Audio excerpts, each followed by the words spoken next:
The first step is to open Cetec ERP and navigate to a BOM. Click BOM Data Plus. Click Edit BOM. Scroll right and check the auto-relieve access from bin box. Click Update. Create a new order. Navigate to your work order. Click Main/etc. plus. Click BOM Management. You have the choice to select auto-relieve on permanent or order-specific BOMs. Click Pick Parts. Pick at least one part from the bin you want to relieve all inventory from. Scroll and click Invoice/Ship and ship your order. Click Details/Serials.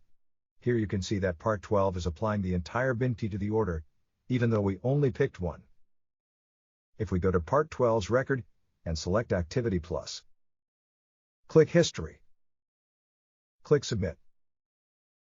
You can see the inventory activity applying the cost entry to the order, and then placing the remainder of what was not physically shipped back on the shelf.